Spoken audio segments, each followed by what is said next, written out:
And thank you for joining us Saturday evening after the Palestine demonstration as well, which I know Yasmin and Anahita were on. We have put on this meeting to discuss what has become quite a complex situation, not just on the ground in Iran, but also within the context of what is going on in the Middle East. Your party has unfortunately said nothing on this issue or any other issue for that matter. Branches have existed for many months now, and they are discussing issues like these. But as a national party, there is nothing. Had we been able to have a proper democratic and sovereign launch conference, we could have elected a leadership body back in November or even earlier. As it is, we're now in the middle of an online election, which is not the method we would have chosen. Much better from our perspective to meet candidates in person, to ask them questions, see where they stand on various issues, which is one of the reasons we're doing this meeting now. Grassroots Left is an alliance. There are a number of viewpoints on various issues. We don't think that's a problem at all. We believe that if we want to have any chance of being able to put up a real challenge to the system, of having any real chance of overcoming capitalism, then we need to be fighting for a party of the whole left, with everybody who considers themselves a socialist in it.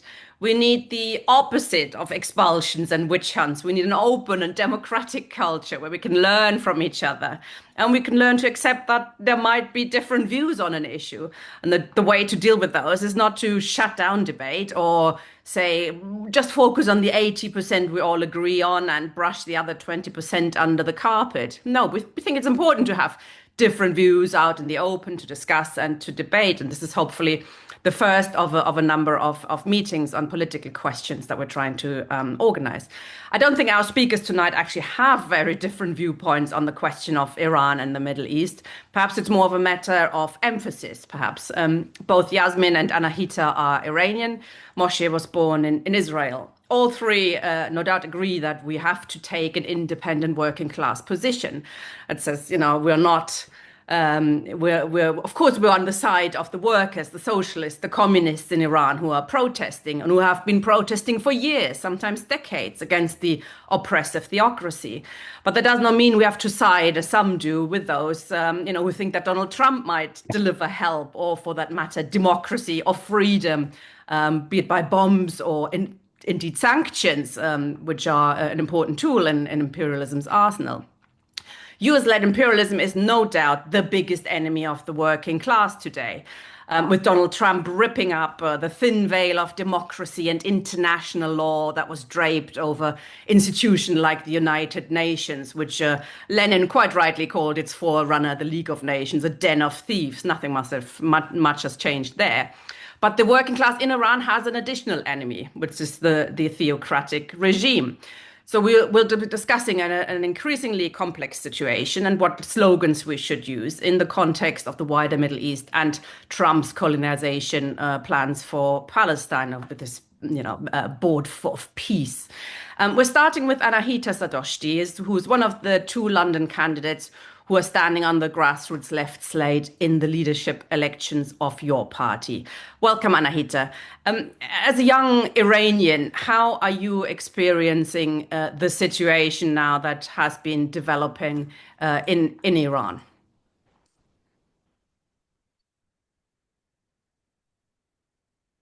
Sorry, you need to unmute. Does it work? Sorry, it wasn't allowing me to unmute. It's all good now. Yeah, thank you, and thank you so much for this talk. I think it's an incredibly needed talk. As an Iranian and a socialist, the current forecast on the ground and in the inevitable aftermath of the January protests look very, very bleak. There's a sense that there are no real good options at hand and that the Iranian people can only hope to settle for the lesser of evils. This is an incredibly depressing situation, and it leaves well-meaning socialists everywhere hard-pressed to get behind any specific outcomes. Unfortunately, I do come to this discussion with a lot more questions than answers. As we start to develop your party and we're embarking on this ambitious and desperately needed goal of enabling socialism in Britain, we have to look outwards to see how we can also enable international socialism too. As Tina mentioned, as a CEC candidate for your party, I'm very grateful that we're joined by Yassamine and Moshé to discuss the topic of Iran in the wake of the bloody January protests and to discuss what actions we think your party should take following these discussions. It's vital that we build a strong internationalist lens in our party's politics and that we come together to discuss these topics and, most importantly, learn from socialist voices globally. The most viable solution, as we mentioned, for stability and ultimate freedom from imperialist forces and the repressive authoritarian theocracy in Iran is a socialist worker state, led by the mobilization of the masses and the organized working class. And this struggle has to remain independent of both imperialism and all factions of the Iranian ruling class. However, the current material conditions on the ground are such that there is no viable workers' movement in Iran. So as your party, what would our position be on the downfall of the Islamic Republic of Iran? Do we think a workers' movement in Iran is able to flourish and be supported whilst the Islamic Republic is in power? Or do we think that the Islamic Republic must be overthrown as a prerequisite to enabling this? If the only viable structure to replace the Islamic Republic is a socialist state, are we essentially telling the Iranian people to wait until the socialist movement is mature enough to overthrow the Islamic Republic? For socialists in the Western imperial core, it's crucial that we unequivocally oppose imperialist attacks on Iran and counter the propaganda claims that the only road to freedom for Iranian workers and the oppressed is assistance or intervention from US and Israeli imperialist forces. However, we must also recognize Iran's rhetorical anti-Israeli and anti-American stance and question the Islamic Republic's true nature and its reactionary role in international politics. Islamic fundamentalism is a very specific political movement of the 20th century, instigated through colonialism and Western imperialism to crush progressive socialist and communist movements and dampen the rise of anti-imperialist fervor in the region. In the late 1970s, the Western Green Belt policy of promoting fundamentalist Islam as a buffer zone to restrict the advance of the Soviet Union in the Middle East resulted in the debacle of creating and promoting the Taliban movement in Pakistan and Afghanistan, as well as facilitating the formation of the Islamic Republic in Iran. Both these theocracies have served their imperialist benefactors in the past 47 years, causing absolute chaos and crushing all forms of progressive, socialist, anti-capitalist, and anti-imperialist movements, not only in their own countries, but in the region as a whole.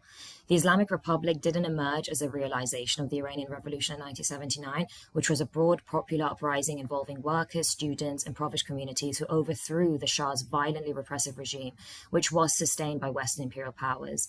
The 79 revolution held the possibility for radical socialist change, but instead it was hijacked when the clerical leadership under Ayatollah Khomeini initiated a counter-revolution, dismantling the independent workers' movement, enforcing severe restrictions on women, executing left-wing activists, and establishing a system of clerical domination maintained through violence and very intrusive control over every aspect of Iranian people's daily life. So let us have a brief look at what 47 years of the Islamic Republic has achieved in Iran.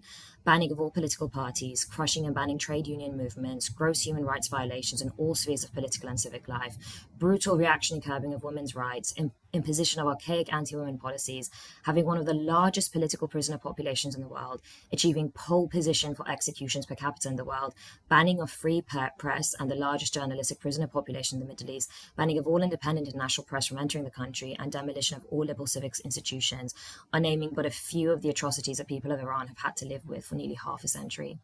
There is a very critical political distinction that must be made between anti-Islamic fundamentalism and Islamophobia, in the same way we recognize a distinction between anti-Zionism and anti-Semitism.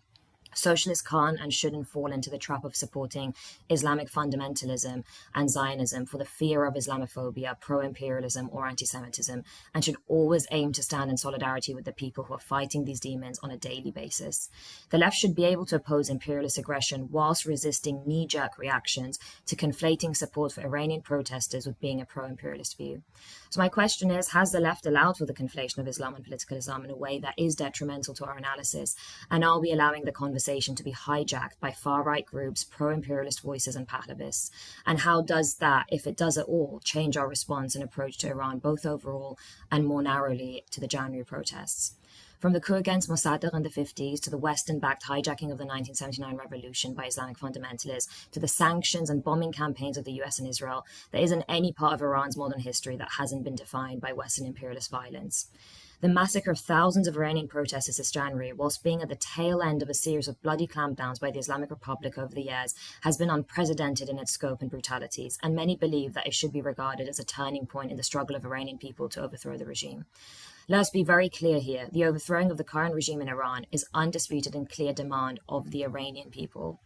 We must be careful here not to confuse the legitimate demand of the Iranian people to overthrow the Islamic Republic with the ill-defined regime-change rhetoric of the US and Israel. What the people of Iran and their progressive political movements have been demanding and fighting for many decades is an overall demolition of the current Islamic fundamentalist regime in Iran and replacing it with a secular democratic regime. In contrast, the regime change rhetoric of the West is an empty slogan, never defined in detail, and one that will only aim to replace what there is currently with either a pro-Western government or chaos a la Syria and Libya. I would also like to discuss another one of these misconceptions that's been making its round in the past months, and that is that the claim that somehow the people of Iran have fallen under the spell of Israel or US, and that Mossad and CIA have hijacked the struggles of the Iranian people. We must be careful to also analyze propaganda claims that discredit the legitimacy of the Iranian people's struggle against their own government. The Iranian people in their recent history have repeatedly proven their authenticity in their struggle against the Islamic regime's tyranny and their independence and hatred for any form of foreign intervention in their country. The protests we're seeing now are part of a long tradition of resistance by the Iranian people. For more than half a century, the people of Iran have had to endure the tyranny, violence, and repression of the Islamic Republic. Even though we can't verify the number of people killed during the most recent uprising, the bodies of thousands, if not tens of thousands, lie alongside thousands more murdered by the state since 1979, with thousands more imprisoned, tortured, exiled, or silenced. Yet Iranian people stand brave and defiant in every generation, and the Iranian masses have once again risen to oppose the rule of the mullahs and fundamentalist Islam and to fight for their freedom, democratic control over their own lives. The heroic stance against Saddam's invasion during the 8-year Iran-Iraq war, as well as their stance during the barbaric 12-day Israeli invasion last June, showed us that Iranians put their own grievances with the Islamic regime aside and will not support or tolerate any foreign intervention or invasion. Any attempt by imperialists to threaten the regime from the outside has rallied the people behind the regime. And so a question I would like to put forward is, are the vague threats we're seeing from the US and Israel threats to actually dismantle the tyranny of the Islamic Republic's regime and hold over Iran? The Iranian workers who fought so bravely in 79 cannot be expected to put up with a reactionary regime indefinitely just because Western workers haven't yet overthrown Trump and Starmer and their own governments here. We on the left would do well to recognize that the Western Israeli-funded misinformation campaign, which is also parroted by Pahlavi, whilst very loud in certain Western capitals, is completely discredited and non-existent inside Iran itself. In the last 47 years' struggles of people coming to the streets and protests, we haven't witnessed the raising of Israeli or American flags in the hands of the people. They openly burn pictures of Khomeini and Khamenei, which carries far more severe punishment than carrying foreign flags. But never have we seen flag raising or call for intervention foreigners by Iranians themselves. The reason I personally haven't felt comfortable joining any of the demonstrations in the UK in support of the Iranian protests is because I wouldn't be caught dead next to a Pahlavi or Israeli flag. And many of the diaspora are staying quiet, afraid to speak up, or avoiding these spaces altogether as they don't see a space for themselves in this Israeli-funded movement. Pahlavi presents himself as a temporary figurehead to oversee democratic elections after the fall of the current regime, though many remain rightfully skeptical and opposed to a pro-Zionist MAGA supporter who has never set foot in Iran or worked a day in his life. Many Iranians also feel their suffering has never been meaningfully acknowledged and spoken about by the international community over the last 47 years, which is only further exacerbated by the false narrative that the January protests have been entirely Mossad or CIA instigated. This has given way to the idea that no one cares about Iranians except Trump and Israel, a narrative heavily pushed by Zionist influences and widely shared online. In the absence of tangible, unified solidarity from the global left, divisions deepen and perceived dependence on imperialist Zionist powers grow. Support for Western intervention is common among this very visible and vocal minority, usually framed as indirect involvement rather than boots on the ground, a view also parroted by Pahlavi. Many Iranians feel a mixture of hopeless, forgotten, and even at times betrayed, as they don't want Iran to merely become a talking point or chess piece in opposing worldviews. They feel that a large part of the left, entrenched in campus mentality, refuse to offer unequivocal support for Iranian protesters and the oppressed workers, and that the crimes and atrocities of the Islamic Republic somehow don't count. We must be careful not to alienate these people who view the global left's response to January protests as a moral collapse. They urge Iran not to be seen as a chess piece, but a nation of people who deserve freedom and dignity. As socialists, we must stand in and unwavering solidarity with the Iranian people in their current, authentic struggle against their oppressive government. Iranians have been subject to untold misery and crimes against humanity after nearly 50 years of oppression, corruption, and mismanagement of the vast resources of their land, whilst imperialist forces circle like vultures, seeking to distort and misrepresent the very legitimate demands of the Iranian people against a brutal Islamic Republic. They seek to exploit the Iranian people and give credence to bankrupt narrative of the Israeli and Pahlavist lobbyists, who for decades have worked with the worst of worst imperialists for so-called regime change in Iran, imposing even tighter and more crippling campaigns of sanctions that erode the ability of ordinary people to live a life. Sanctions have only entrenched the rule of the mullahs by allowing the expansion of black markets, empowering security forces, and allowing the regime to shift the blame for all its atrocities on external enemies. We must unequivocally affirm that the future of Iran is to be determined by Iranian people themselves and free from foreign interference or coercion, which only postures as defenders of freedom while advancing its own war machine across the Middle East. We must say no to war and sanctions, no to any intervention by US imperialism and genocidal Israel, and no to the brutal authoritarian rule of the Islamic Republic of Iran. The future of Iran must be decided by the Iranian people alone, not by the United States or its allies through bombing campaigns or sanctions, not by the mullahs and their theocratic rule, and not by Pahlavi and his reactionary Western supporters. So my question to leave us with is, what actions can your party or a socialist party take to not alienate Iranian voices and develop a strong, nuanced international socialist viewpoint that offers solidarity and support? How can your party help to unify and bring under one banner the oppression of the Iranian people by the Islamic Republic with the oppression of the working class here and elsewhere? Thank you. Thank you very much, Anahita. Interesting introduction, good introduction. I'm going to bring in Yasmin now. Yasmin, I was going to ask you, talk to you about the threat of war and how is this going to play out. You are, of course, very welcome to also disagree with anything, that Anahita might have said. You're free to speak about what you like. As I said in the intro, there's no problem with having different viewpoints. But my concrete question would have been to you, there is the wars of the drums of war are being beaten very loudly now. How is this going to play out? Sanctions, as Anahita also explained, are part of the war arsenal already. So there is a warfare going on already. But will this become a hot war, and how would that play out? A ground invasion seems very unlikely. Will they turn to Reza Pahlavi, the exiled son of Iran's last Shah? Will they support him? How do you think Trump will carry on this drive to war? Thanks very much for inviting me. First of all, I have to say that I really can't predict what the US will do. It's very volatile situation with a president who keeps changing his mind on everything he says. However, given the warship that has been sent, the artillery that has been sent to the region, these are very costly efforts by the United States. And I think having made so many threats against Iran's Islamic Republic, it's very difficult to imagine a situation where Trump would just walk away from this.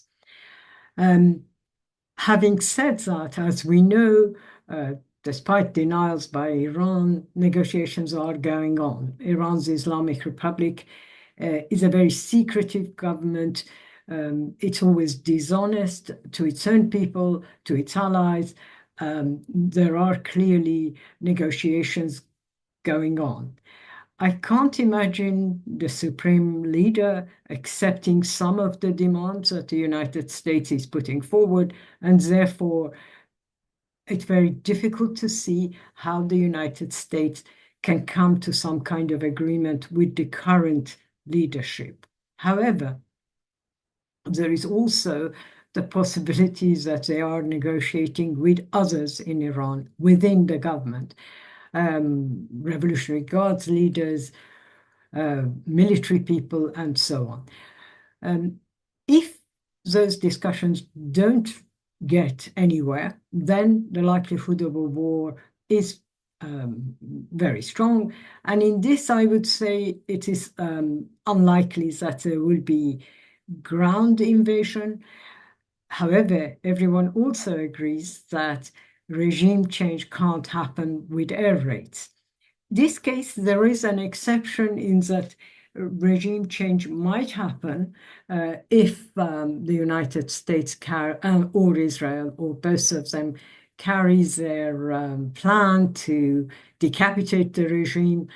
They managed to kill a large number of Revolutionary Guards leaders in June. They might be able to might win similar positions this time, and maybe they might manage to kill the supreme leader, in which case their negotiations with sections of the Iranian regime might come to fruition. So there are the options of the options for regime change are quite considerable. We shouldn't just consider one option for the United States. There are different options. Reza Pahlavi doesn't count. The United States has clearly no intention of bringing him to power unless this was the very, very last option. However, I think Israel, and to a certain extent, the United Kingdom, from what I can gather from the relentless propaganda of the Foreign Office and the World Service, BBC World Service as its mouthpiece, is definitely keen on that. There are many problems. Trump himself put it forward very well. He doesn't have support. He doesn't have sufficient support. He doesn't have organizational support.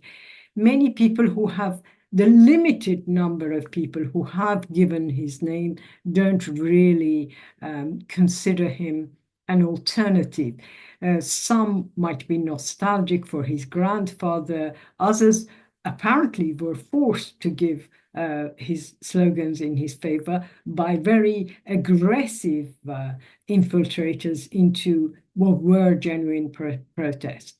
So we also have to consider the fact that Mossad's claims to have infiltrators in the demonstrations were not lies. You wouldn't lie on something like that. Whether it did them any good or it actually harmed them is debatable. My guess is it actually in the long term harmed them because they were Reza Pahlavi, as their direct agent, was promising immediate foreign intervention to save the demonstration. This didn't happen. It certainly increased the number of people who were killed in those demonstrations. And as a result of this, we are facing a situation where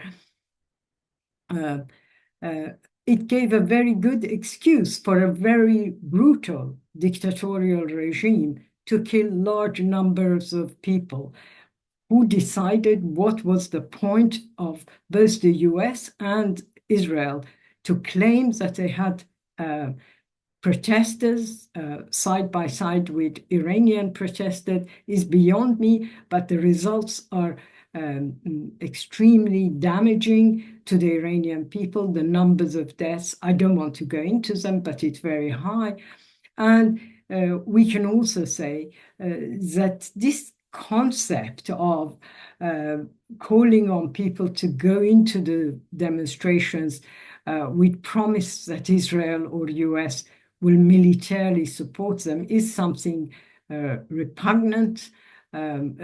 Protesters, as it was said before, had nothing to do with these imperialist powers or with the Zionist regime. There are very genuine reasons why these protests took place. We can go into them later, but the economic situation is terrible. Contrary to what some very ignorant analysts say, it's not the case that in relative term the economy is not as bad as 2018 or 2014. It is at its worst. The current rate of the dollar against the Iranian currency is 160,000 2 months.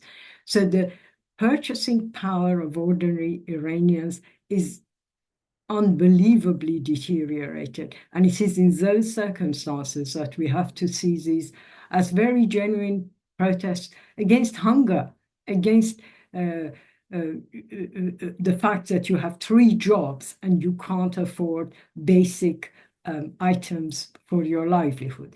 So I would argue that the combination of sanctions, which was a deliberate policy in order to impoverish Iranians and to cause rebellion, the combination of having agents provocateurs, some of whom might have been Revolutionary Guards. I'm not denying that some of the violence might have even been instigated by Iran's security forces, but also, admittedly, by US and Israel, by Israeli agents, have created a very bleak situation, not just because of the current event, but a bleak situation for the future of protests in Iran, where ordinary people are now extremely scared of the violent reactions they faced, especially on the 8th and 9th of January 2026. Can I ask you about this, the role of sanctions? That is really interesting, really important to understand that. A lot on the left, a lot of people on the left, as well as, BBC, etc., present sanctions as, that's like our diplomatic efforts to harm the regime. That's an alternative to war. The one we really don't want to do this, but sanctions are our last resort to harm the leaders in Iran. But they don't do that. They do not touch the regime at all. Can you explain this a bit more? Sanctions have made sections of the regime, especially those closer to the brutal security forces, the Revolutionary Guards, extremely rich. Iran has billionaires in terms of dollar billionaires, not Iranian Toman billionaires. These billionaires are associated mainly with the sections of the government, but not necessarily just that. There are also private ones. And the way that works is that because the sanctions exist, there are very limited routes of import. Those imports are occasionally associated with a different rate of the dollar, the state rate of the dollar, which is much cheaper than the open market rate of the dollar. So if you are connected to one of these IRGC, Iran Revolutionary Guards leaders, if you are associated with an institution who can buy cheap rate of dollar, you import goods at that rate and sell it at the open market rate. You immediately make 5 times profit, right? So you buy something at $10, you are selling it at $50, $500, and then as the dollar changes, that official rate stays more or less the same, so you keep making profits. It's this disgusting system that has created the corruption in Iran, because once you have these funds, then you can buy your what they call the rentier economy of Iran relies on the fact that you are part of these establishments where you can benefit from sanctions. Now, sanctions against the entire Iran Revolutionary Guard, as decided by the European Union this week, is going to be more problematic, but I don't think there are hundreds of ways of bypassing European and American sanctions. So the idea is that you stop this corruption, this wealth, this way is impossible. The European Union is now trying to ingratiate itself with Trump, having won some points about Greenland, so they're following what he's asking them.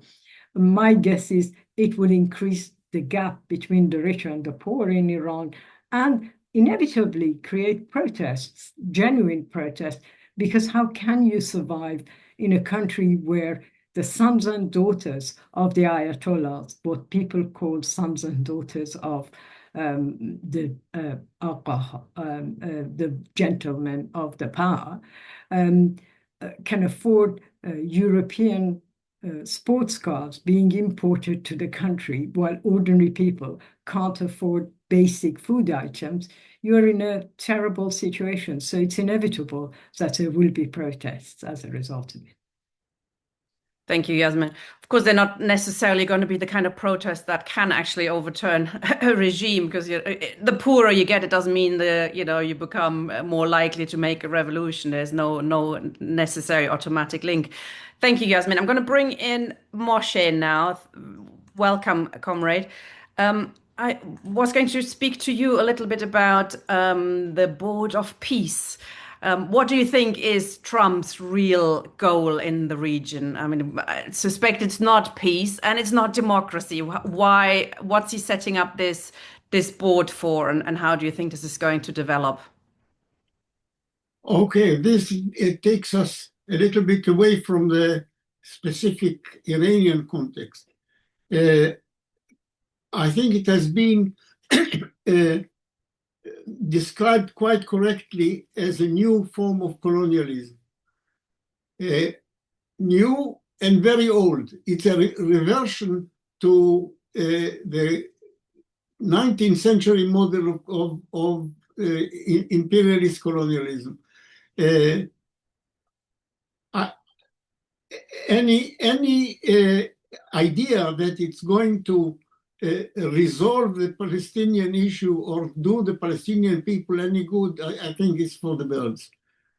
That's all I have to say. You can find a lot about the nature of this board, and take into consideration that even some Western imperialist countries have refused to join it because they don't want to be associated with this thing, that it's going to fail in every way except in enhancing the interests of the clique that is now in power in the United States.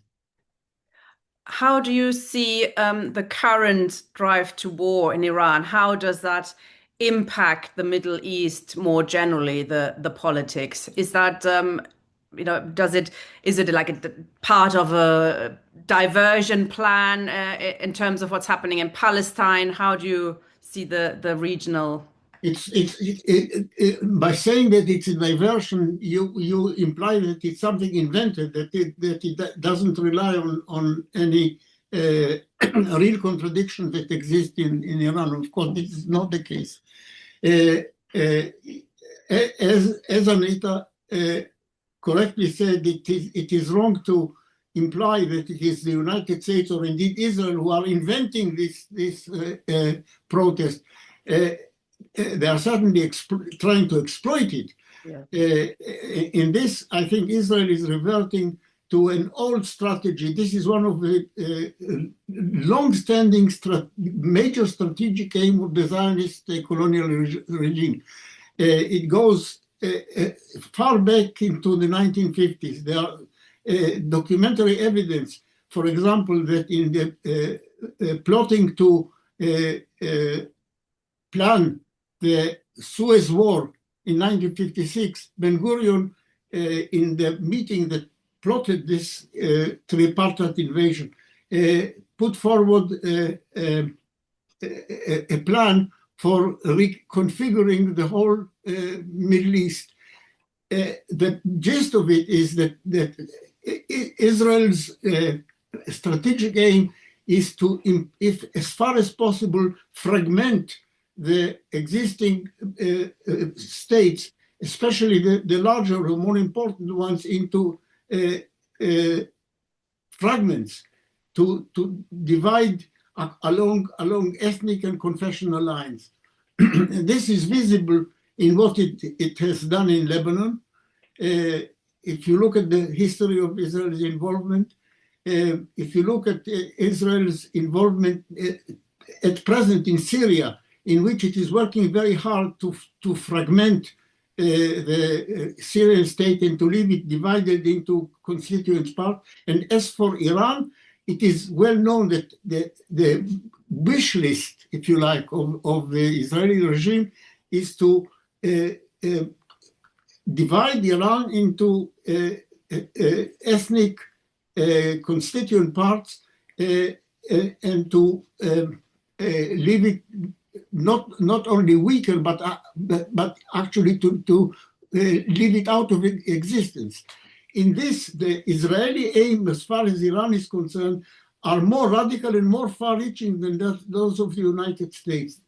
The United States, under certain conditions, and I think you can see it now, is ready to make a deal with Iran. As far as Israel is concerned, a deal between the United States and Iran would be a bad thing, because it would leave in place a major country also allied to the big boss, the United States, and a potential competitor to Israeli hegemony in the Middle East. Israel is interested in subverting any possible agreement between the United States and Iran. You could see this in the Obama period, when the United States had made an agreement with Iran regarding nuclear weapons. And you may remember Benjamin Netanyahu going to the Congress and behind the back of the Obama regime preaching against this deal, which when Obama came to office in the first cadence, he actually did it for his own reasons, pull the United States out of the deal and therefore nullifying it. So you see that this is an illustration in which way the Israeli aims for Iran and other states in the Middle East are more far-reaching than those of the United States. But in the short term, I think I would like to point out that Netanyahu actually asked a week ago, when Trump was on the point of actually intervening in Iran militarily, Netanyahu actually asked him to desist, to postpone this for short-term reasons, because Israel's defense deployment was not sufficiently ready to withstand the Iranian retaliation that was threatened in case of American intervention.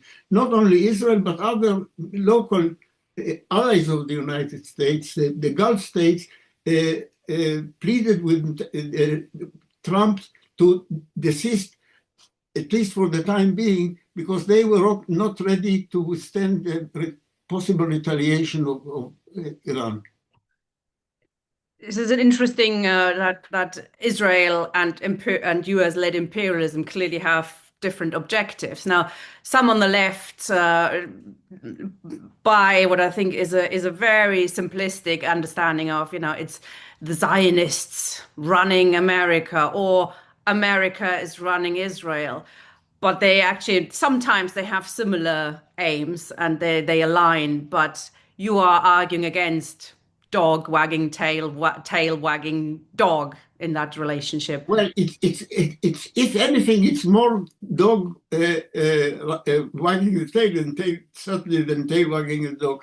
But even that is too simplistic. I think that you should regard the connection between the United States and Israel as that of senior partner and junior partner. The United States is quite obviously the great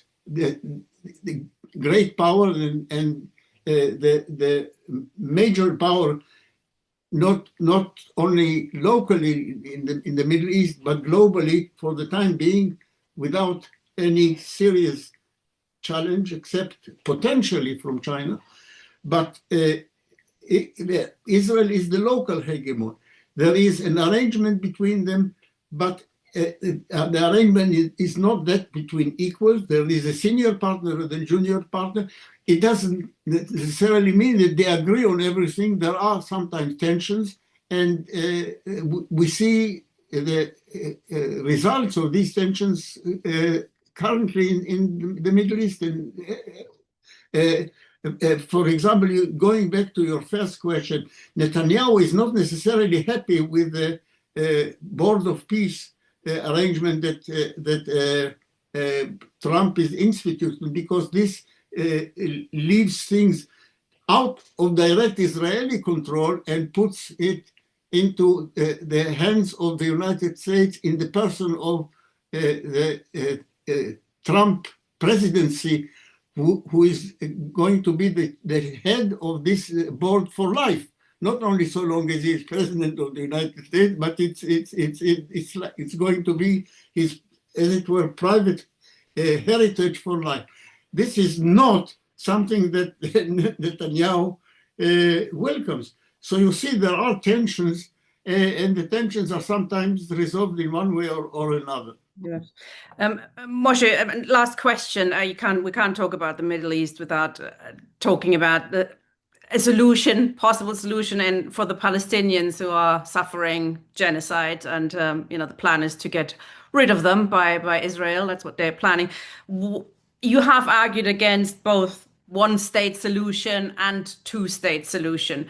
What is, in your view, the way to fight for the liberation in solidarity with the Palestinians? I've not argued against the one-state solution. I've pointed out that it is an impossibility under the present situation of globally and in the Middle East. People who advocate it are not in a hurry to point out that this actually implies the overthrow of the Zionist colonial regime.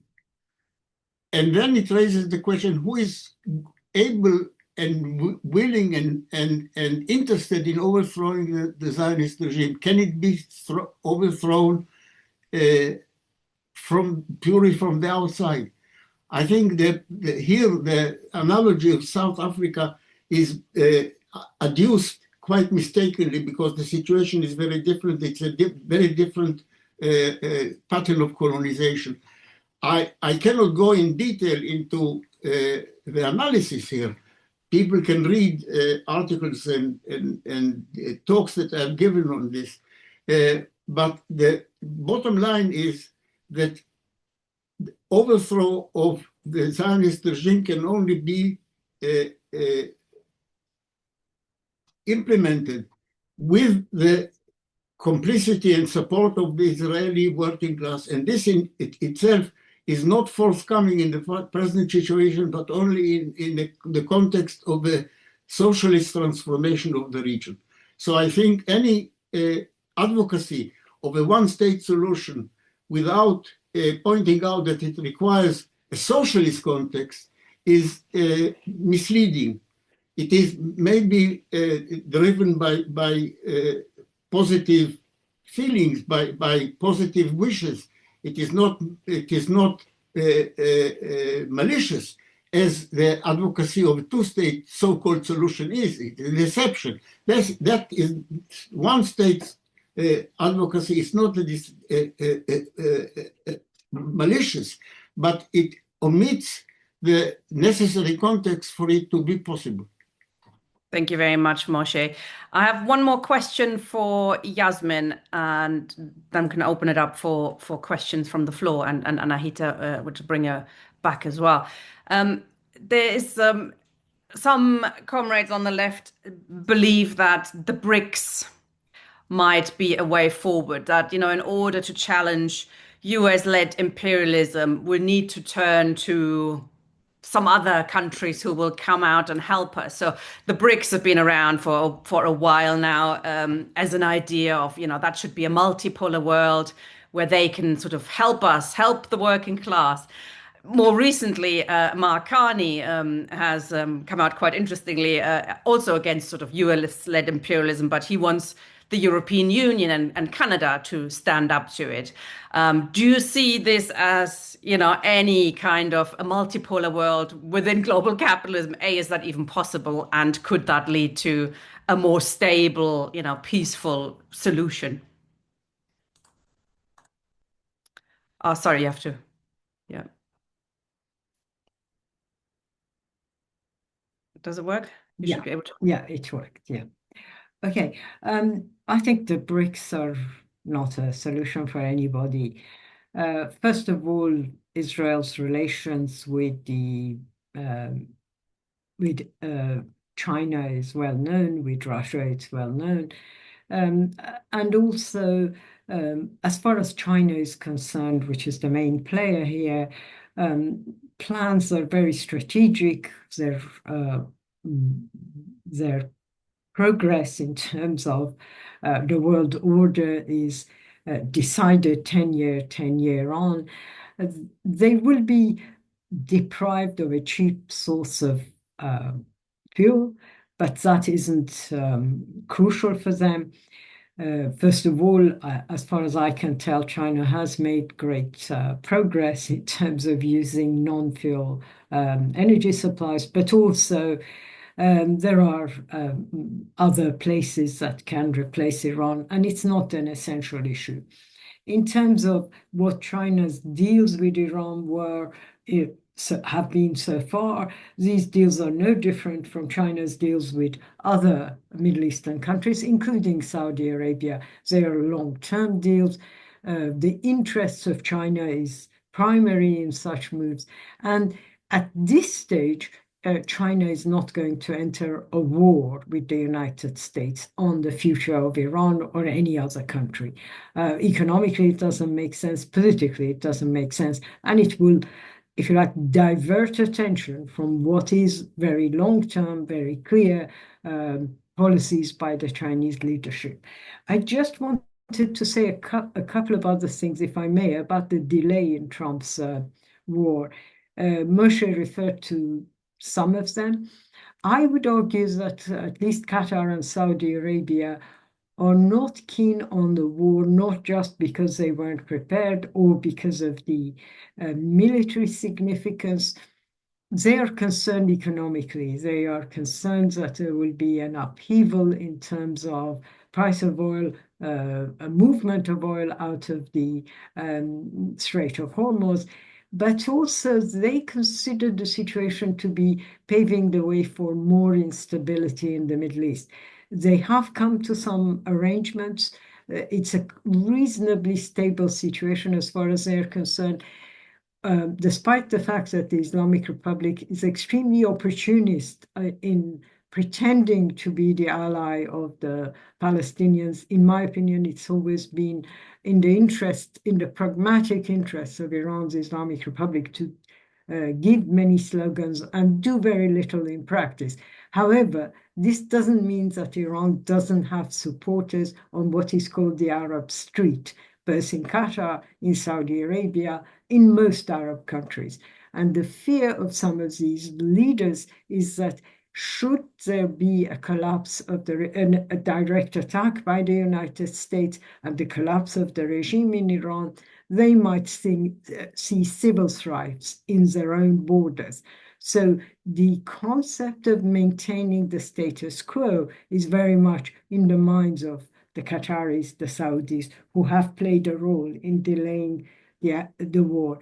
But that doesn't mean this will be forever, or that Trump hasn't got other ways of buying them off or dealing with them.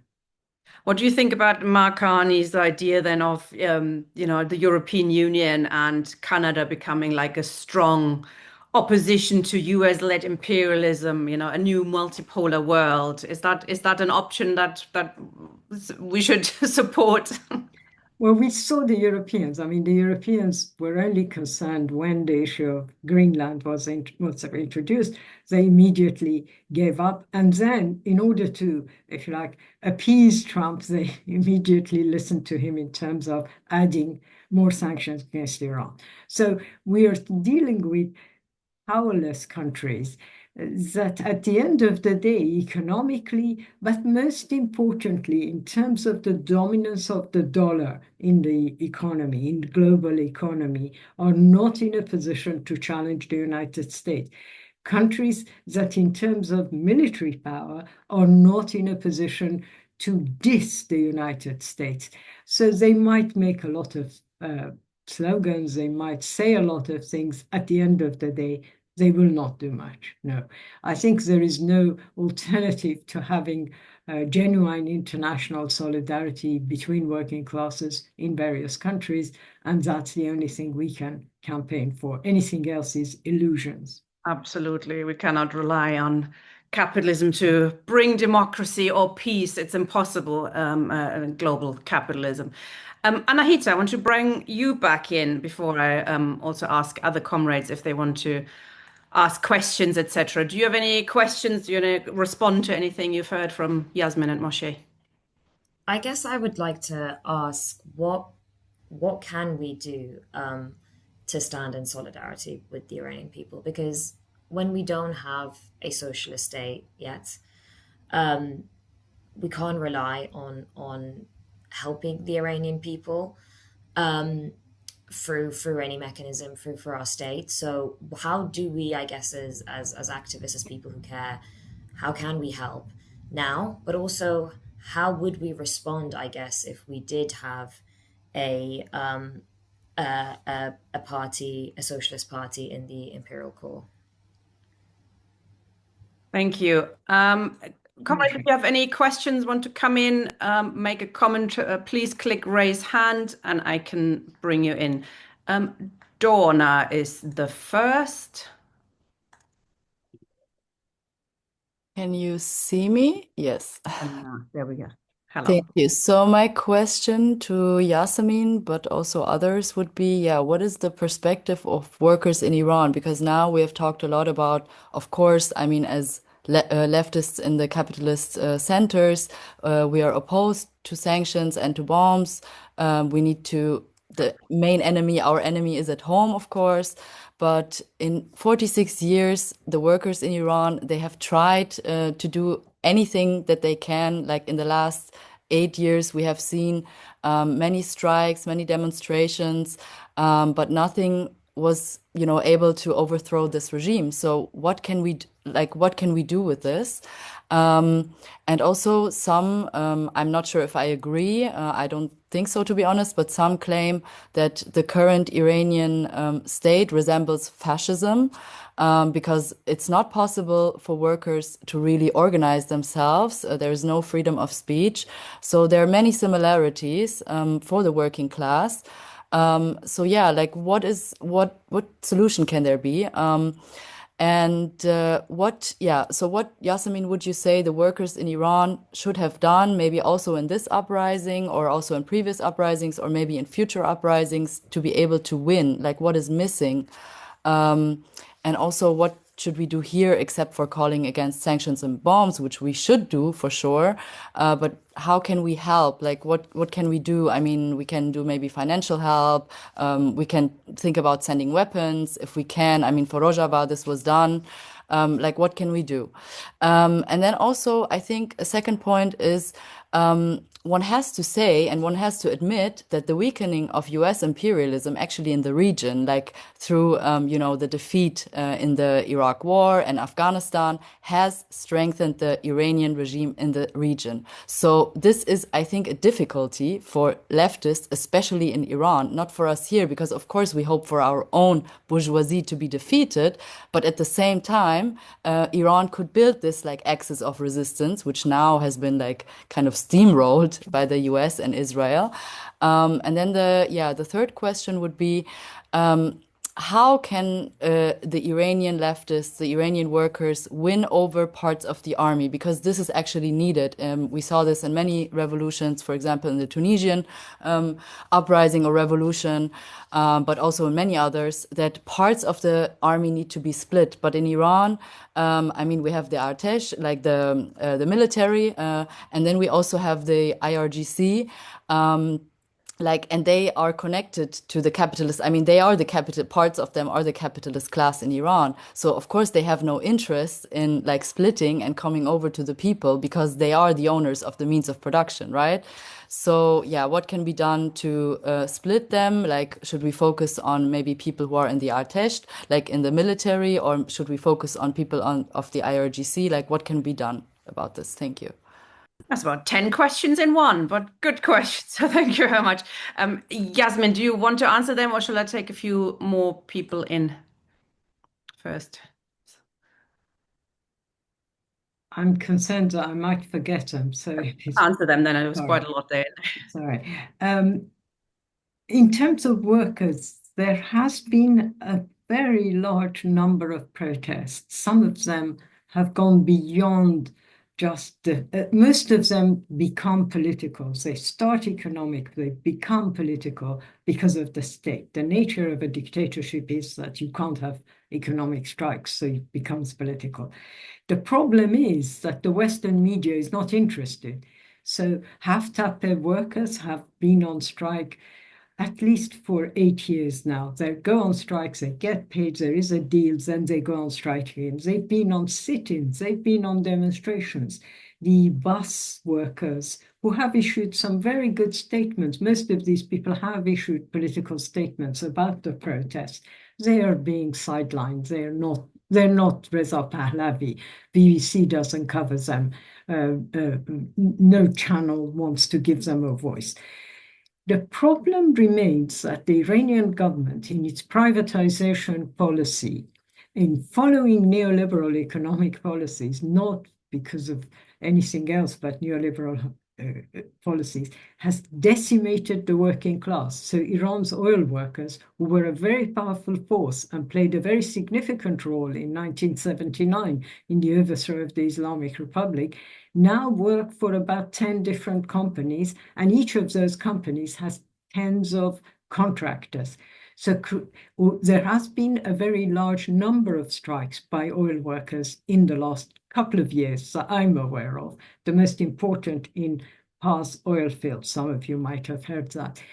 But it's impossible to turn this into a national oil strike because of these divisions. So one of the more progressive attempts currently being pursued by these workers is to unite, to go beyond these little, if you like, the state plays one group of workers against the other. So the attempt to unite these workers in the formations of what are called new alliances of oil company workers from different contractors, different service sectors, and so on, is very progressive. And I think, in a way, it's wrong to say the working class doesn't exist. What it lacks is a political organization. There is no single political organization that represents the interests of the working class, that works with them, or multiple political organizations. And this is partly because the left is either in exile or is in prison or has been killed. The large number of people killed in the 1980s, the previous period where the regime went into killing large number of people, the victims were the left. So the left is weak in that way. I wouldn't say it's fascism.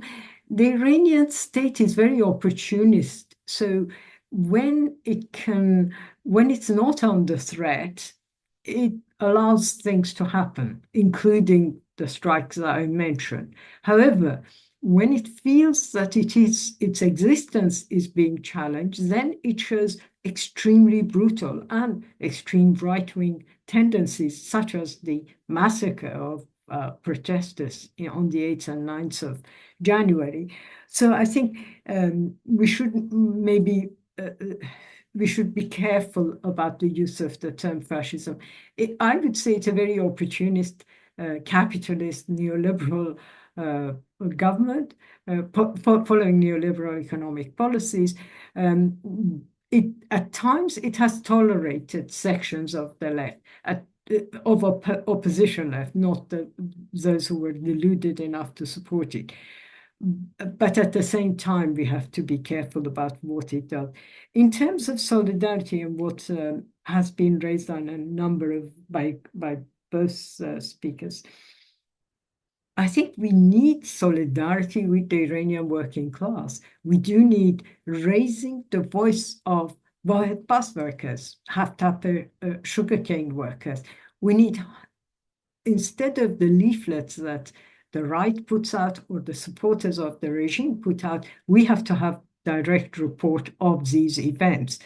But we also have a responsibility as Iranians I see myself as someone living in the UK to oppose the imperialist powers, because the defeat of imperialism is part and parcel of the victory of the working class. We can't deny that. We can't be in the UK and not ask for the defeat of US and UK. So in the same way that supporters of Palestinians went and attacked the companies that are in military deal with Israel, that Iranians should be in the same kind of struggle. That's our struggle as well. It's not just for Palestine.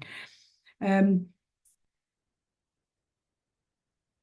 terms of IRGC, I don't think that there is a chance easily. I think there is a chance that the US might split the IRGC and find some of these oligarchs who split with the other oligarchs and do some kind of deal with the US. The IRGC, as far as I understand it, has two different groups. One group are the rich commanders whose material financial interest lies in supporting the current regime, unless they see it's being overthrown. If they see a threat to that, it's a threat to their economic existence. So they are very likely then to split. But they won't split with the people. They will split with US, in my opinion.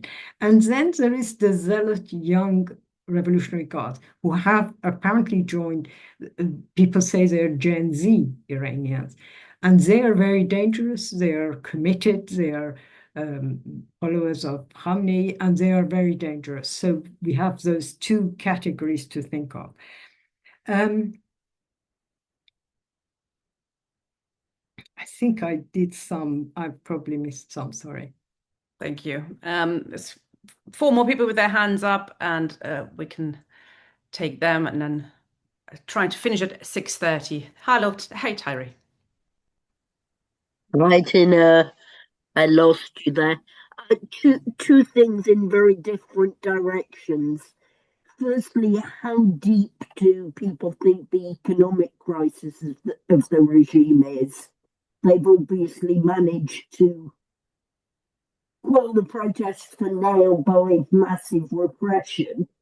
But do they have any solution for the real poverty that was a key driver for a lot of the protests, and therefore what's the medium term prospects, even if, if the US do a deal for now and things don't escalate on that level, what are the prospects? And secondly, and it builds on some of the things Yassamine was saying just now, are there ways that socialists in Britain can build direct links with trade union or other progressive organizations in Iran so that we can do exactly what you were saying in terms of getting the voices of Iranian workers out there? Because it seems to me that's important both from a principle point of view and also giving the lie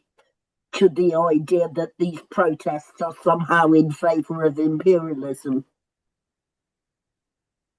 Thank you, Terry. Ahmad, you've got your hand up.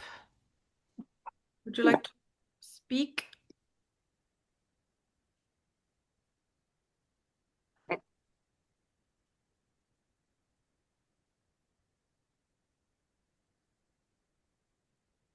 I'm sending you another notification to unmute. Can you see it on your screen? Should be a button. Yeah. Yep. There you go. Does it work? Yep. Yeah. Hi.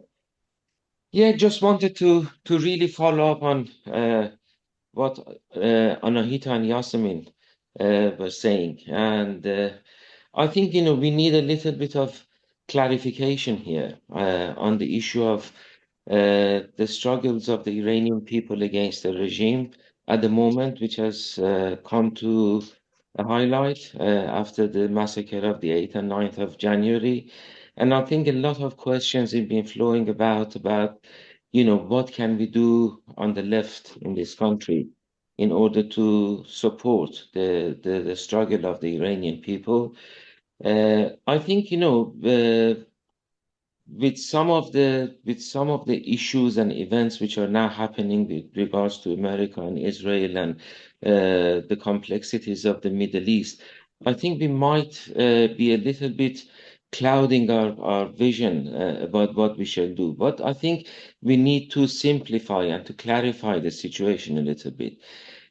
What is happening in Iran is an uprising of the whole population against tyranny of a capitalist, as Yasmin said, a neoliberalist government, which has been ruling in Iran for the past 47 years.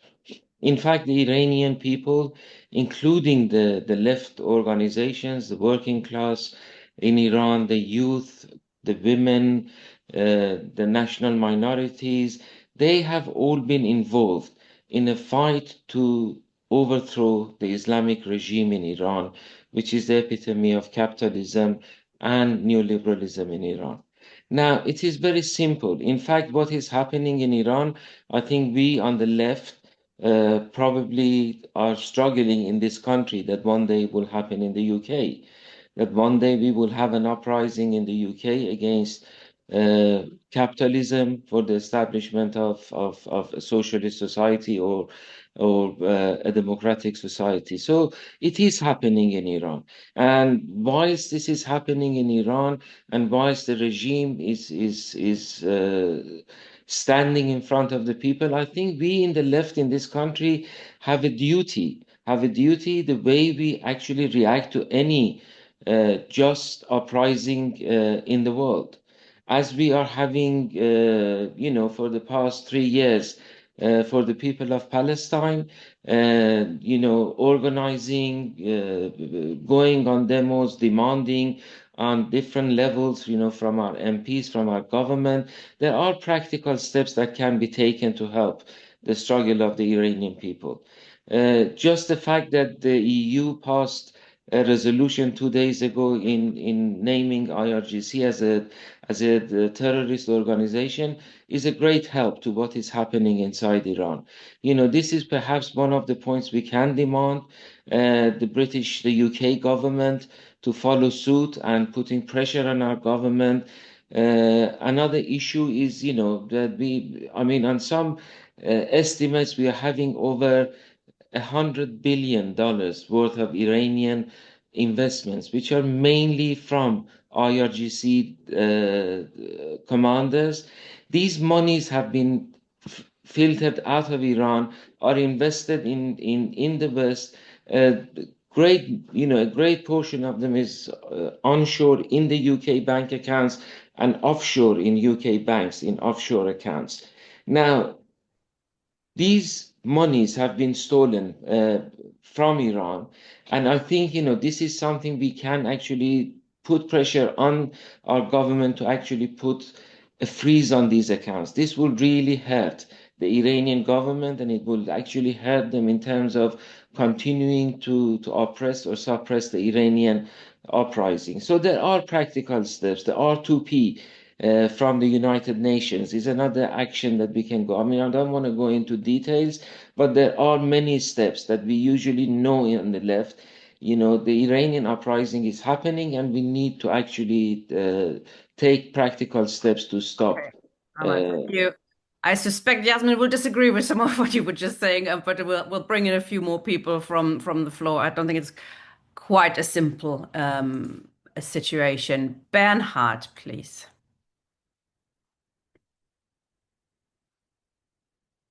Should see a little message on your screen to unmute. I'll send another one. Can you see it?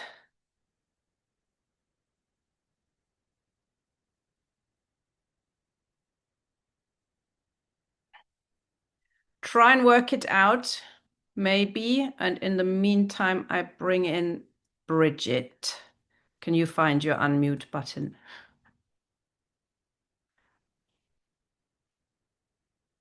Oh, Bernard's done it. Sorry, Bridget. He's going first. Okay, Bernard. good evening, everybody. revolutionary Marxists have a side to take with Iran against imperialism, even though we have no sympathy for the reactionary anti-working class regime. Standing for the victory of Iran and the defeat of the US and Israel is the basic starting point. This includes defending Iran's right to nuclear weapons, a measure of self-defense against imperialism. But it is also necessary to fight for the independent mobilization of the working class against reliance on BRICS, the Iranian regime, or any other capitalist force to fight against imperialism. The Marxist left overwhelmingly failed this test during the 12 days attack in June. Most Marxist groups were not openly social chauvinists. They opposed the war and denounced Israel and US imperialism, but still refused to defend Iran. Some organizations took the side of Iran while also supporting its reactionary theocratic regime. Russia and China have refused to take vigorous steps to defend Iran, instead calling for peace, de-escalation, and respect for international law. This outright capitulation to US imperialism shows the total impotence of BRICS as an alternative. Thank you.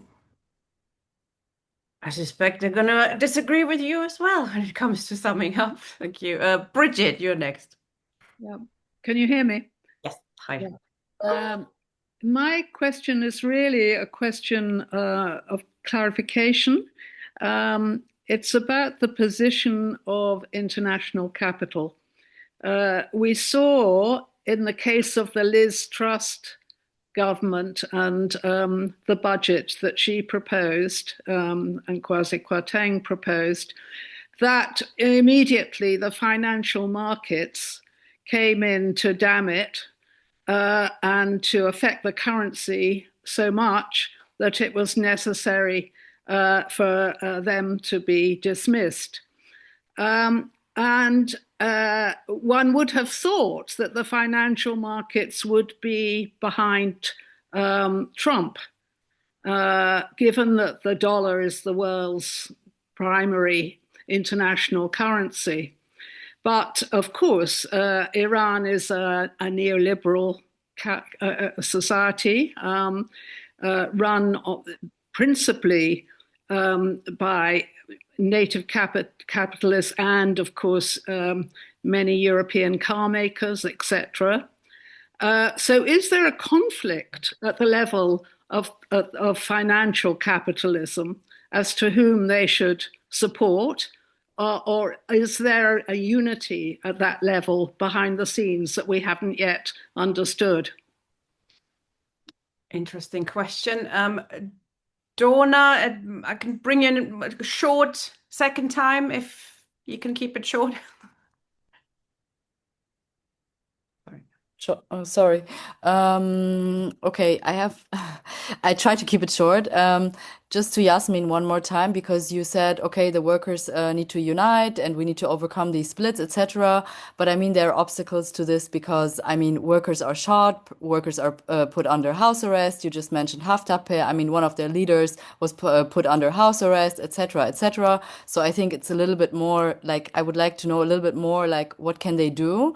And also, the problem with this position that we are opposed to our own imperialism is that in the absence of workers benefiting from this, I mean, the Iranian regime has benefited from this in the region. This was my question about like, okay, the defeat of the US in the region. And I think the wish of many in Iran who are not necessarily monarchists is that for somebody else from outside to come and help them. And we have to understand it. I mean, we don't need to say, okay, yes, please, the US or Israel go and bomb them. But I think we need to understand what this is saying about the workers in Iran. And also my question, is there a possibility to turn the war, if there is a war? I mean, we should try to prevent it, but if there is a war between the US and Iran, what should workers in Iran do? I mean, I would say, or I would think that we would say, okay, turn the war into a civil war, which also brings me to the last point, answering to Bernhard. We didn't, like in the 12-day war, we didn't say, okay, we defend Iran, because what does it mean? I mean, of course, Iran has the right to defend itself, but as leftists, we wouldn't necessarily send arms to the regime, which this regime would again turn against its own people. But of course, we would say we are for the defeat of our own ruling class. We are not sending weapons. We are, boycotting or blocking arms shipments to Israel. This is what we do, but we are not for sending weapons to this regime. And this is, I think, a difference. And also, sorry, just one last thing. And also for the atomic bomb, I mean, this is totally reactionary, because this would then be used against workers elsewhere. So I'm totally against the right of the regime to get atomic bombs. Absolutely. Thank you, Donna. Sachin, last speaker from the floor. Brief. Yeah, I'll try to be brief. I'm sorry I missed the right beginning. My initial thought was from Anahita, like, what can we do to help? Comrades here will remember, they were also at the forefront of the setting up of Hands Off the People of Iran a good while ago for us. And one of the key slogans, I might be paraphrasing there, was neither imperialism nor the theocratic regime. Slogans, maybe they'll call them memes now, are very, very important. I accidentally was sitting next to Moshé there in the conference hall, and I was going to be speaking on a motion from Manchester, and we sat, it was an accident, we were sat next to each other, and to sharpen the Manchester motion, and Tina wrote the amendment up on screen and asked the delegates from Manchester if they would accept the change. The phrase there was, "My enemy's enemy is not my friend," and I find that even now a really, really important thing. And for people in Iran, it will also be hard to steer things. But being super brief, I'm just going to read out a statement that Hoppy published in 2017, and it was published in the Weekly Worker, but I'll put up a link in a second for people to look at it. So against imperialism, so 2017, against imperialist intervention in Iran, whether in the form of military actions or sanctions,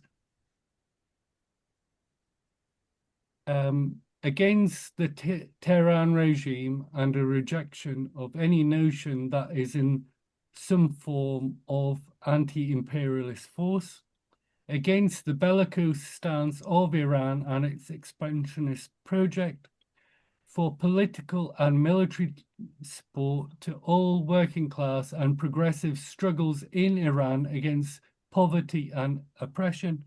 And that final point there, which Donna just picked up on there, for a Middle East free of nuclear weapons, whether Israel, US, or Iranian, as a step towards worldwide nuclear disarmament.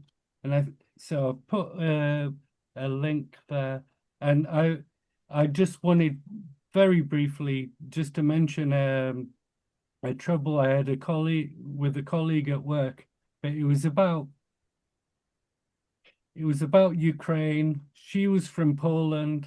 She was brought up learning the Polish language, but also learning the Russian language. And she had massive disgraces towards Russians. She hated Russians. But I was like, Russian, get in touch with people in Russia that support your views, because you will also find people there and you'll be able to speak in their language. So, yeah. So sorry for being longer than super brief. But no, interesting stuff you've read out there. Hopi Hands of the People of Iran did some really excellent work then. Very interesting questions from the floor, I think, and quite a wide variety. Do we have to side with Iran? Do we have to side with the EU, call for more sanctions, etc.? What slogans should we use? And a lot of other questions within that. I want to bring you three main speakers to bring this to sum up, and I suggest we're going again Anahita, Moshé, and then Yasmin last. First of all, I really want to thank everyone who's come to this call. I think as an Iranian, the situation sometimes feels hopeless and not spoken about enough. So I'm really pleased that we're joined here by speakers, and that the Grassroots Left slate are putting on this call, because it's a very important conversation to have. And I think from hearing the variety of opinions and takes on it, it is also an incredibly complex situation. Iran is a bit of a political anomaly. It has been, and it's a country where speaking about it, you'll never quite get people agreeing on, and that is because of its positionality as a geopolitical power. That is because the fact that the Iranian people are facing repression from every side, from inside of their country and from outside of their country, and they won't be left alone to have a socialist revolution. I think to Dorna's point, and as a question I posed in the beginning, is, are we asking the Iranian people to wait till we sort out socialism here for them to have a chance? Because it seems brutal to ask them to carry on tolerating the current regime. And so how can we help? Because I agree that we can't help whilst inside the imperial core through our states, but what can we do? What does that look like? What does it look like as leftists to genuinely be involved in this struggle and stand with Iranian workers and Iranian people as a whole? Is that just highlighting what is happening in Iran? Because there is also quite a lot of silence in the media on the ongoings of Iran. Of course, it's not easy by the fact that Iran doesn't allow journalists inside, and it's hard to understand, even as Iranians here, it's hard to understand what's happening in Iran. We might have family, we might have contact, we might be able to go or not go. So how do we paint a clearer picture about Iran? And one thing I would like to urge, because we are on the left here, and I have been disappointed since the protests in Iran have begun, of some of the reactionary elements in the left who have not unequivocally supported the Iranian protesters.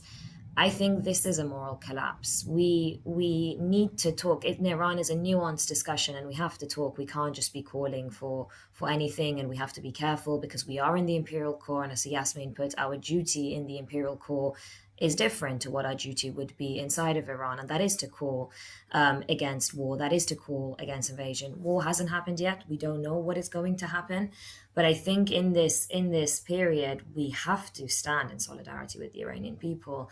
And to do otherwise, I think would be a disgrace. And it is a country of 80 million people who have been suffering for half a century.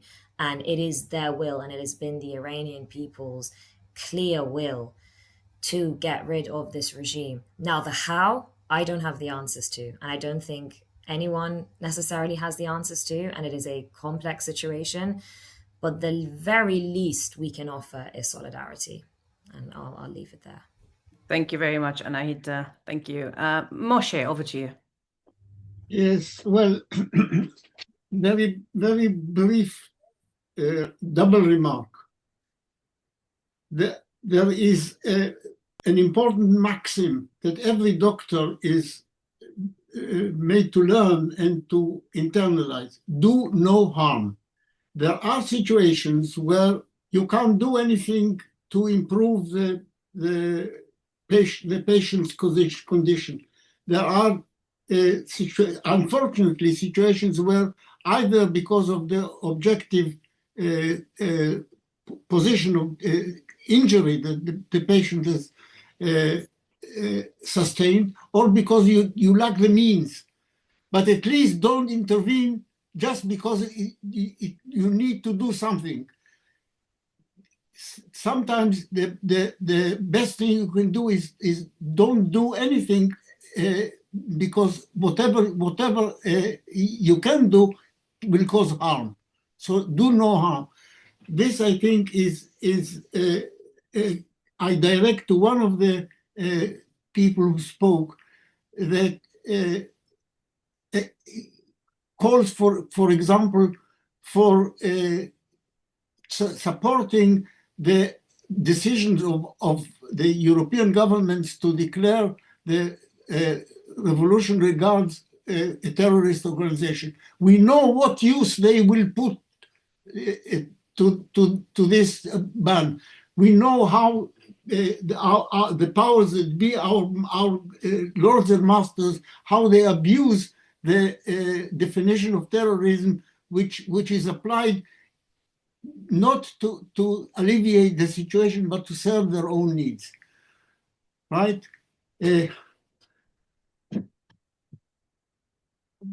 I think we should learn a lesson from the 1911, I think it was, a situation in Libya, where some of the left were lured into supporting intervention just because you need to do something to save the people who in Libya were put in horrible situation. That is a bad idea, and it is proved to be a bad idea. On the other hand,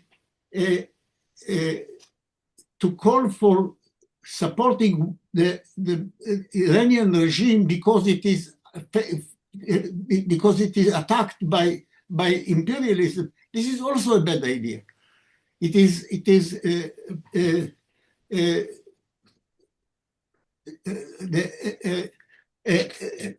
an application of the lesser evil, or the enemy of the enemies is my friend. Of course, we should advocate for the defeat of the imperialist powers that are attacking Iran, including the United States and Israel. But that doesn't mean supporting the Iranian regime. I think these two mutually antagonistic mistakes are both stemming from a simplistic view of a situation, as if there is always a binary position that if you are not for A, then you must be automatically for B, or vice versa. Thank you very much, Moshé. Over to you, Yasmin.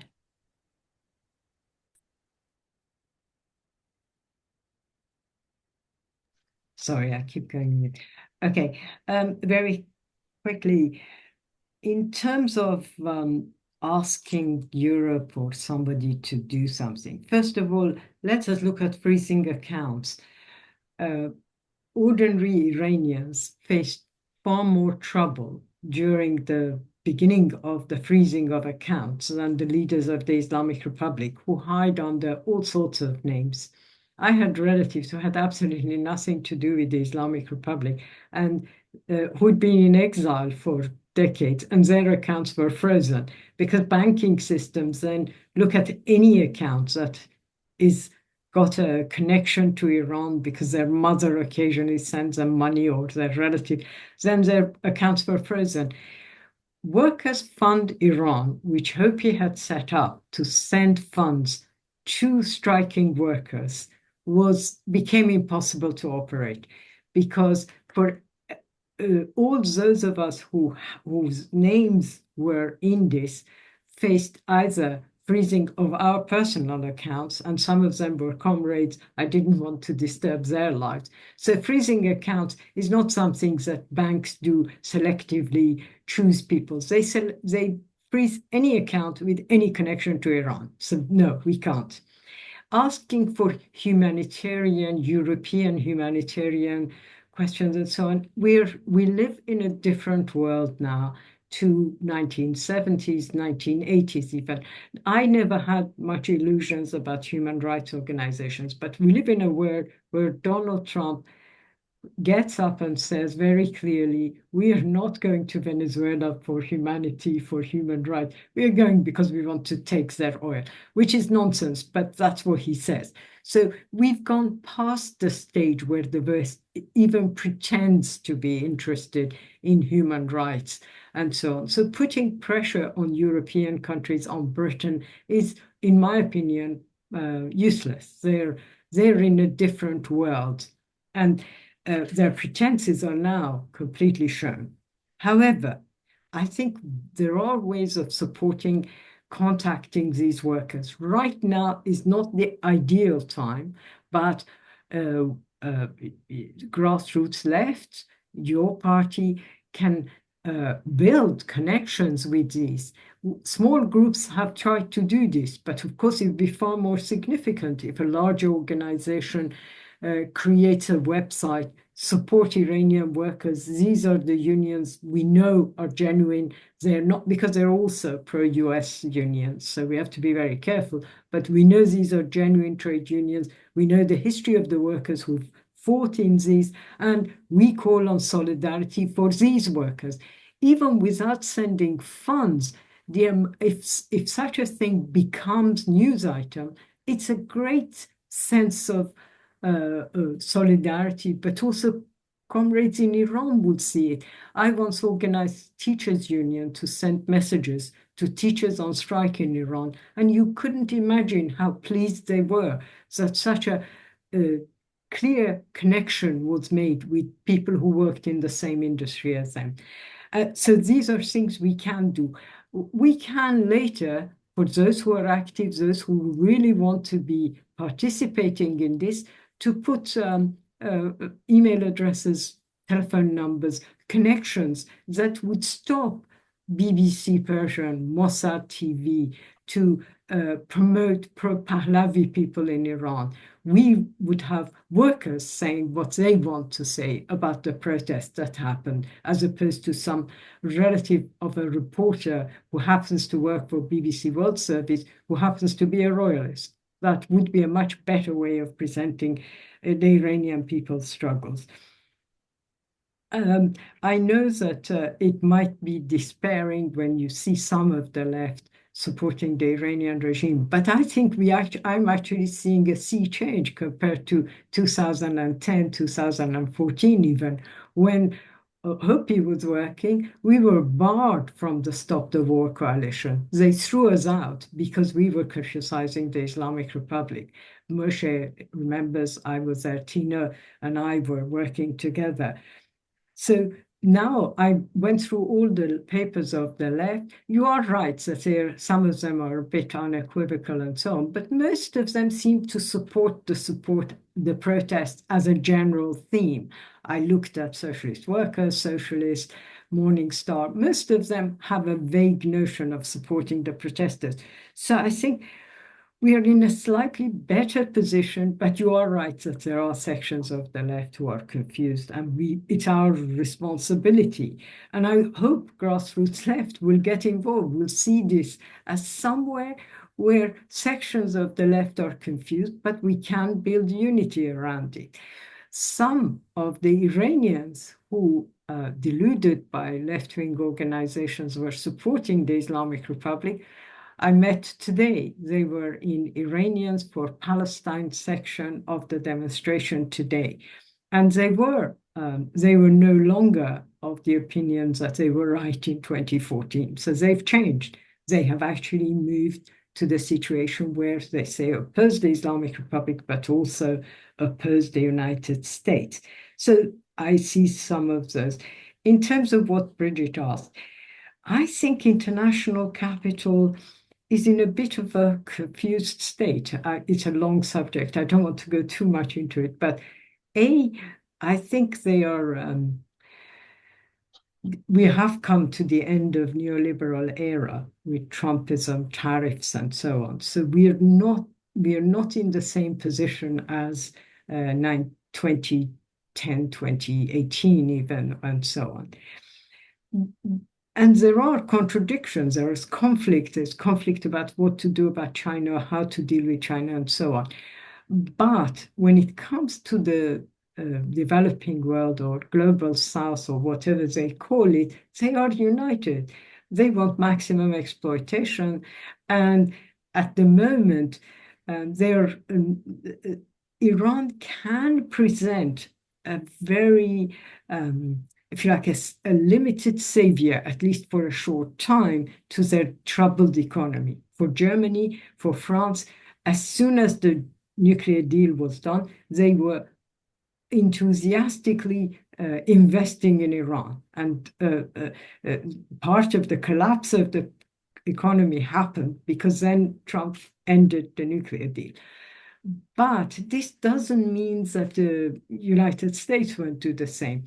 It's kind of interests of international capital to use an educated young population who has internet capabilities. It would become a far better, if you like, cheap labor source than India or Qatar or Doha. So yes, they're all interested in abusing the young Iranian population. I don't see any conflict, but I might be wrong. In terms of calling for a civil war, of course, my heart is to say, okay, let's turn the war into a war that will bring to power the working class. But at the moment, I don't think that is what we are looking at. What we are looking at is probably what Moshé rightly pointed out, and which is primarily Israel's agenda, and the United States will be happy about it, dividing Iran into small territories. A united large Iran is a headache, is a problem. The smaller they are, if you have a liberated separate Kurdistan, separate Baluchistan, all of these, you've divided the working class, you've divided the left of all of these nationalities, you've solved the problems that was Iran, maybe long term. So it's a very difficult situation to say that. However, I really can't see the regime, if you like, the other alternative is what some of the left is saying, if there is a war, the working class has to support the regime. My guess is that the regime will turn its guns against the working class, as it did during the Iran-Iraq war. I might be wrong, but my guess is that's not an option. And so the clarity of what we say in this stage is very difficult, except to say we have to continue defending the independent struggles of the Iranian working class. And I think it's not as despairing in terms of they have maintained their organizations. Quite a lot have maintained the radicalism of 1979. I think quite a lot have connections with the past. They have a history of what was going on in the struggles of 1979. And that is what should be built on, not the notions that we have only the two choices, the royalist or the Islamic Republic. So I'll finish here. Thank you very much, comrades. What a great discussion that was. A very nuanced, very high quality questions as well. Really, really interesting. It's a bit of a problem, isn't it? We're starting with such a bang for our first political event for Grassroots Left. We're going to have to one better the next one. Thank you very much, comrades. Please do support the Grassroots Left. Hopefully, if we do well in the CEC election, that will mean we continue as a trend within your party. It is definitely needed that the left stands up for a culture of debate, for having discussions, not exclusions, but open debate, inviting everybody in and building what is really needed, which is a democratic, socialist, transparent organization, party of the whole left. Yasmin made some really good, interesting suggestions in terms of a website, how we can list the unions in Iran, how we can get in touch with them. So forward is stuff, and we can try and put that up on our website and use that to go forward. Sounds really interesting. So please sign up to the Grassroots Left if you haven't done it yet. The link is in the chat, and see you soon at another meeting, hopefully.